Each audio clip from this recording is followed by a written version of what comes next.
হিমাগারের ভাড়া বাড়ানোর প্রতিবাদে রংপুর ও রাজশাহীতে রাস্তায় আলু ফেলে প্রতিবাদ জানিয়েছেন কৃষকরা। সে সময় রাস্তায় অবরোধ করে বিক্ষোভ সমাবেশ করেন তারা।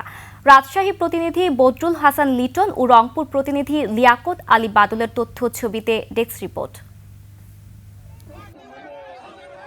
এভাবে রাস্তায় আলু ফেলে প্রতিবাদ জানান কৃষকরা। দুপুরে পবা উপজেলার বায়া এলাকায় রাজশাহী নওগাঁ মহাসড়কে এই কর্মসূচি পালন করেন তারা জানান, প্রতি কেজি আলু সংরক্ষণের জন্য আগে 4 টাকা ভাড়া দিতে হতো। সে ভাড়া বাড়িয়ে 1 লাফে 8 টাকা নির্ধারণ করে কোল্ড স্টোরেজের মালিকরা। আগে 1 বস্তা আলু রাখতে যেখানে 255 টাকা ভাড়া লাগতো, এখন দিতে হবে 510 টাকা। হঠাৎ করে হিমাগার ভাড়া দ্বিগুণ করায় লোকসানের দুশ্চিন্তায় চাষিরা। নির্দিষ্ট ভাড়া নির্ধারণের জন্য আমরা রাস্তায় প্রতিবাদে নেমেছি। এখানে গ্যাসের দাম বাড়েনি, কারেন্টের দাম বাড়েনি, শ্রমিকের দাম বাড়েনি। তারা কি জন্য সিন্ডিকেট করে 8 টাকা ভাড়া করলো? এ দাবি আমরা মানি না, মানবো না।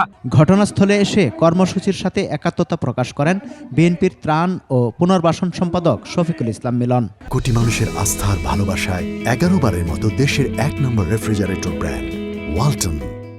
প্রশাসনের মাধ্যমে আপনাদেরকে অনতিবিলম্বে বৈঠক করতে হবে। হিমাগার মালিকদের বাড়তি মূল্য বাতিলের দাবিতে রংপুর প্রেস ক্লাবের সামনে নগরীর প্রধান সড়কে আলু ফেলে বিক্ষোভ করেছেন চাষিরা। কোল্ড স্টোরের অযৌক্তিক ভাড়া প্রতি বছরে কেজিতে 2 টাকা করে ভাড়া বাড়ায়। হিমাগার মালিকদের স্বেচ্ছাচারিতার বিরুদ্ধে কঠোর ব্যবস্থা নেয়ার দাবি জানান তারা। সমার ইসলাম, ডেস্ক রিপোর্ট, 21 টেলিভিশন।